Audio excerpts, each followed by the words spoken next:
Welcome back to the morning show here on Arise News. Joining us now to review some of the headlines of today's newspapers from around the world is Arise News analyst Emmanuel Efeni. Good morning, Emmanuel. Good morning, Reuben. Good to see you. Good morning, Tundun. Good morning, Laila. Yes, we'll go straight to the newspapers. These days, newspapers, like almost all Nigerian newspapers, the President, Muhammadu Buhari, presenting the budget 2020 yesterday, is dominating the headlines. These days, businesses hopeful of improved budget execution as President proposes 10.33 trillion. Earmark 2.45 trillion to service debts. 262 billion for works and housing. Adopt 7.5% VAT rate. Now, other newspapers, we just look at how they are reporting this story. The Nation newspaper, Buhari exempts firms with 25 million naira turnover from VAT. President presents 10.33 trillion estimates. No allocation for fuel subsidy. 2.45 trillion for debt service. Lawmakers to pass budget December. Now, the Vanguard newspaper with the graphics on its front page, 2020, Buhari presents 10.33 trillion job creation budget to National Assembly. Now, if you look at those figures, what perhaps caught my attention immediately, the fact that we'll be spending more on debt service, 2.45 trillion, than capital projects, 2.14 trillion. Again, like with the last budget? Yes. Awful. So a lot have been said about Nigeria debt situation, government defending itself, but I think this is also a clear picture that we have... one thing you will also have noticed is that it's a deficit budget. Budget deficit alone is about 2.8 trillion. And recurrent expenditure is again more than capital expenditure.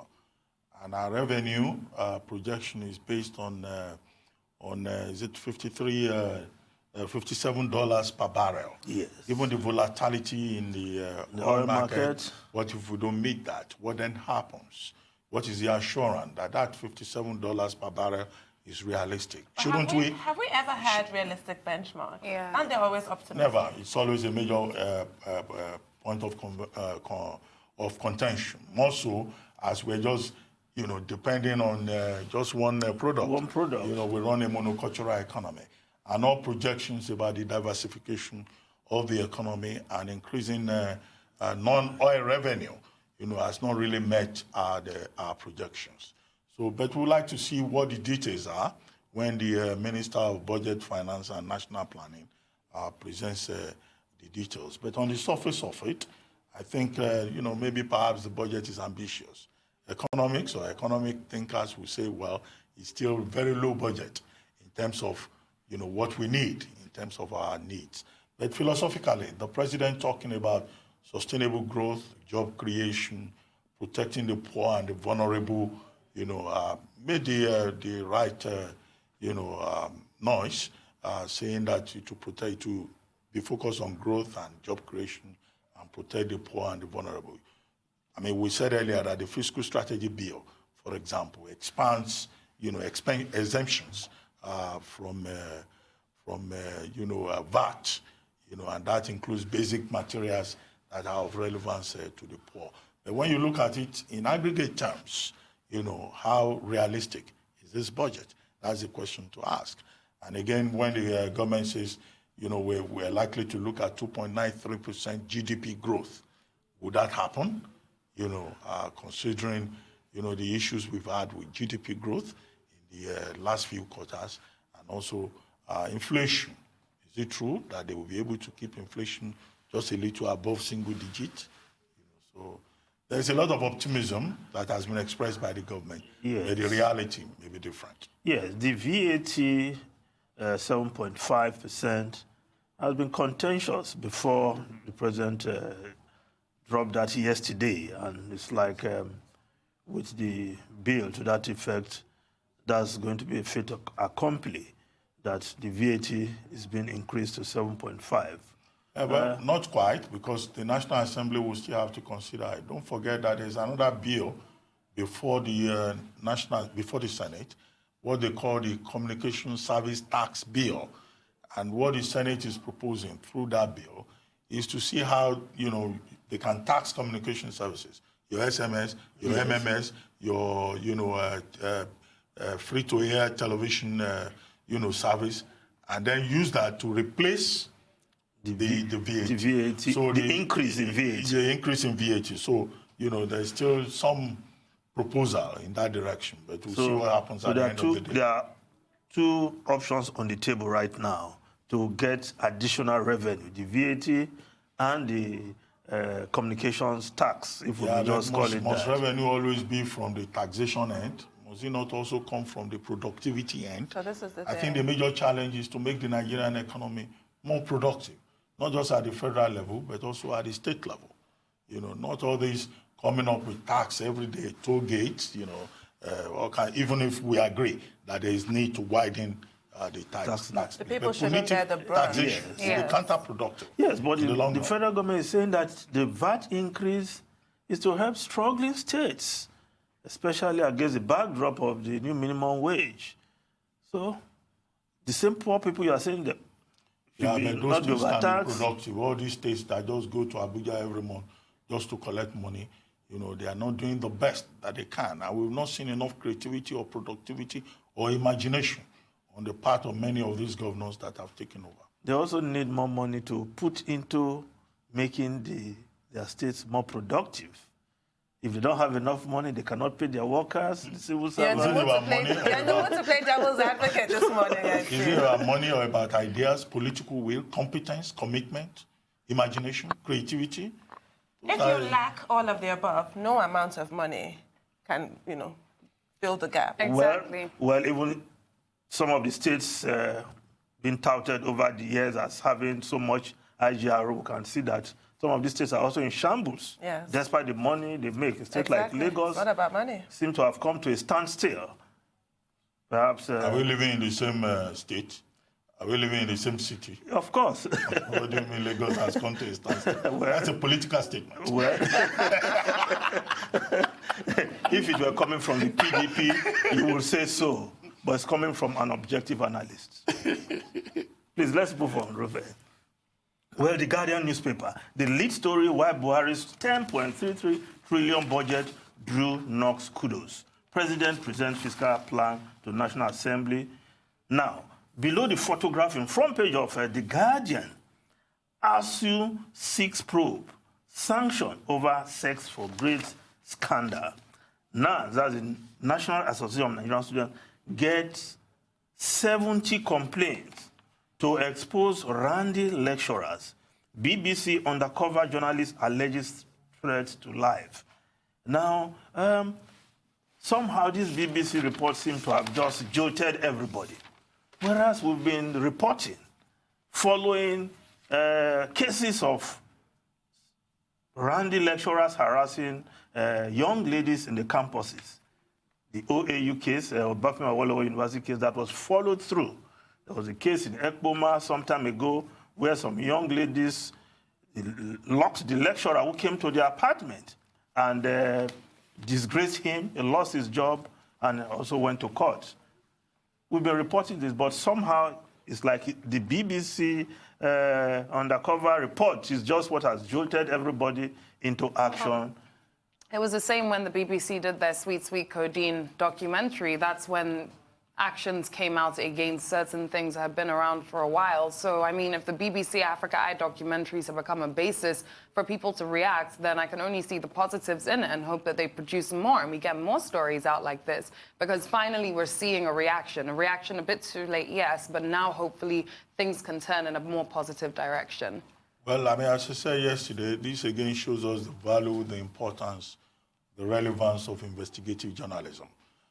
This issue has been brought to the fore due to the work of the BBC and its reporters, your friend Kiki Modi, and since the story got out there, there's been a conversation around sexual harassment in tertiary institutions, not just in Nigeria, but also in Ghana. Now, the lady, the reporter, Kiki Modi, has reported that she has received death threats. I hope that, both the state and the BBC, and persons close to her will assist her to make sure that she does not suffer any kind of intimidation, harassment, or violent attack on account of the good work that she has done to bring this topic, to public attention. The second thing, of course, is that the persons involved. I understand that the lecturer at the University of Lagos, I don't know whether that report is confirmed, that the man decided to take poison and attempt suicide. Yes, I think that is cowardly. Whatever may have been the case, he's said to be a pastor. I understand the church has also disowned him. I don't think... They've asked him to step aside. Yes, I don't think it's serious enough, for anybody to commit suicide. If he's man enough, he should be able to stand up, and face whatever consequences or explain, whatever the circumstances may have been. And Elder Efeni, I'm surprised that you pastors are perpetually being indicated in cases of sexual harassment, intimidation of young girls. There are and then sometimes you even support it with the Bible. There are false pastors, so you should know that. Okay. And in so I'm not looking at beware of false I'm looking at an original one. Yes, and there are false pastors all over the place. No, but I have to say that everybody has been so critical now that why does it have to be BBC? What's happened to investigative journalism in Nigeria? Blah, blah, blah. But this lady, your friend Kiki, has come out to allege death threats. This is exactly why. And in her allegation, she's so resolute and unrattled, which is wonderful. Kudos to her for that kind of bravery. But it's because her employer, she knows her employer will guarantee protect her security. her. Exactly. When you're not quite sure, you do tend to be slightly more reticent. Exactly. The BBC don't play around with it whatsoever. So we shouldn't really be pointing fingers when not everybody has that privilege that's afforded by people who work in Exactly. She knows that she is safe and secure. Yeah. So. Well, the Vanguard is reporting that the lecturer is saying that I won't be forced to speak. Embattled lecturer. Yeah, but the affected institutions yes, are also taking measures. Yes, University of Lagos, they have closed down the place they call the cold room. Whether it's cold beer they take there or whatever, they have closed, the authorities, they have closed that cold room. Cold room where lecturers attempt to provide warmth for innocent, vulnerable young girls. Well, thank you. Anyway, we'll take a short commercial break now. When we return, the review of the headlines will continue. Welcome back. You're still watching The Morning Show here on the Arise News channel. And we still have with us Emmanuel Efeni, who has been reviewing some of the headlines of today's newspapers from around the world. Yes. Emmanuel Efeni. Yes, Reuben, we went on break over that discussion about investigative journalism. The point must be made that it's like it has to be a foreign media before authorities will be jolted into action. Because we'll be reporting about sexual harassment for almost eternity in this country. The newspapers will follow these stories to ensure that some of these lecturers are brought to book. And a number of them have been disgraced out of their and there was even a positions at the Obafemi Awolowo University who was taken to court and who was jailed, on the grounds of sexual harassment. So, but I think. But is the suggestion that this is some kind of expose? I don't think so. I hope not. Because I hope not. No. We all know that these things happen. But what is interesting is that there is a Me Too movement that seems to be emerging in Nigeria, and there seems to be a special focus on sexual harassment, misconduct by persons in positions of power and authority, and also the other issue of rape. And I think that we need to continue to focus on these power issues, fiduciary responsibilities of persons who are in positions of trust. I think people. So that at the end of the day, we can have a decent society. Yes.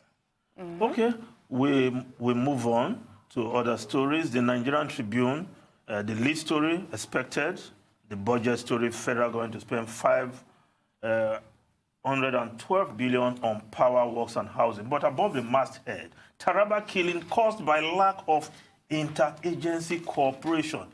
Army Inquiry Board directs Army Police to further investigate suspect. The report from the Army panel set up to look at the the Wadume fiasco, where army officers opened fire and killed those undercover police officers who went to... But according to that video, the policemen had identified themselves as policemen. So then it's not about inter-agency cooperation. Perhaps you want cold-blooded murder. Perhaps you want to replace cooperation, interagency cooperation, with rivalry? Exactly. That's a better word, because they identified themselves. Yes. But what I don't understand is why, the investigation into the incident seems now to become almost, an endless thing. Because the police, they set up their own investigation panel, and they did their job very quickly. Then you had the other panel that the president ordered, to be constituted, and that panel has also submitted a report.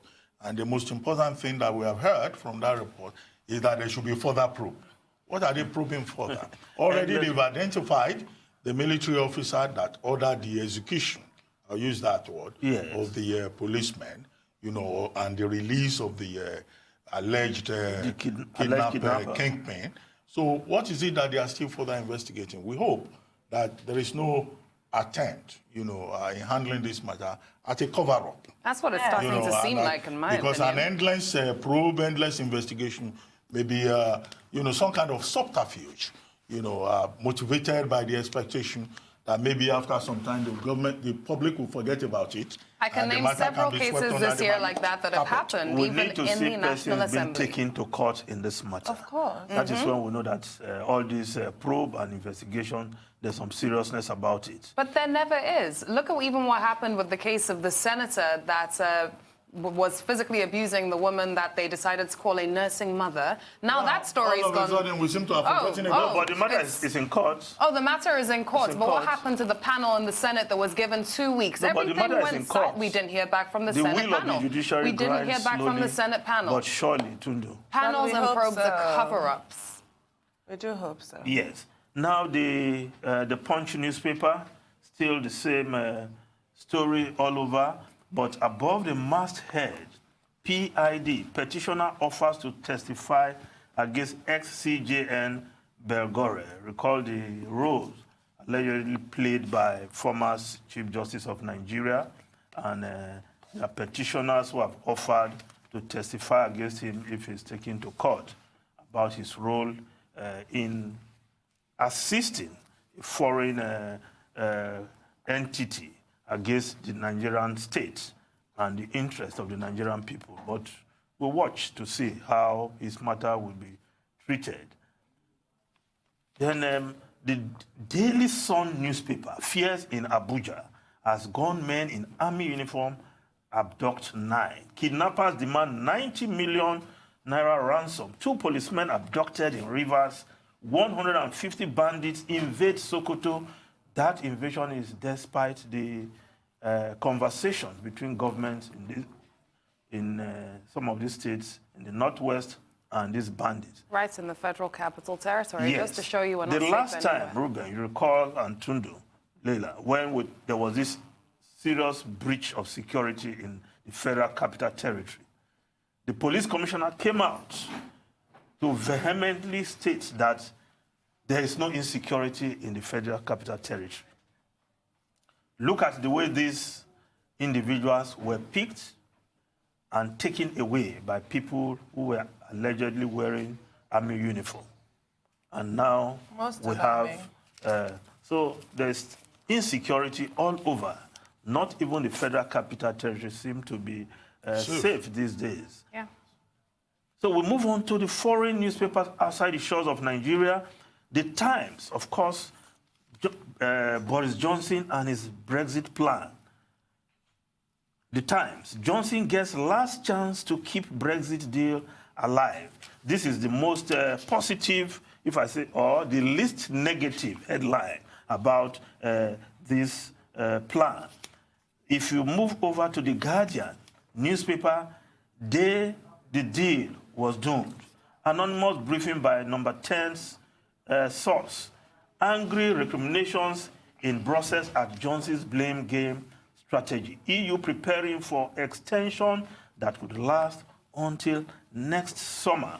Now, other newspapers, the Herald newspaper, Brexit deal on the brink. Agreement essentially impossible as EU talks on verge of collapse. While the I newspaper puts it this way, Brexit deal impossible as EU leaders reject Prime Minister's proposal. Johnson accused of playing stupid blame game after Mikel condemns Downing Street's plans. It all started off so well, didn't it? Yes. Angela Merkel seemed so hopeful that a deal could be struck. Well, the last chance, Johnson will be meeting with Leo Varadkar, the Irish Prime Minister, today. Whether any positive will come out of that meeting, but he feels that Leo Varadkar already threw him under the bus.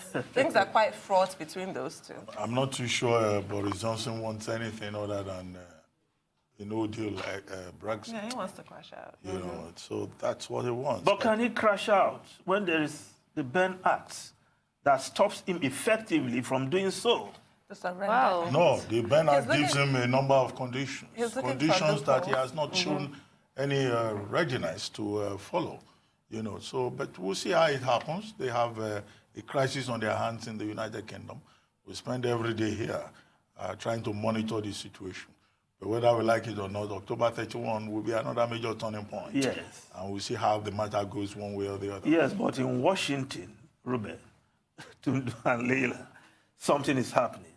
The Washington Post, White House will defy impeachment inquiry. President Donald Trump wants to make his own laws.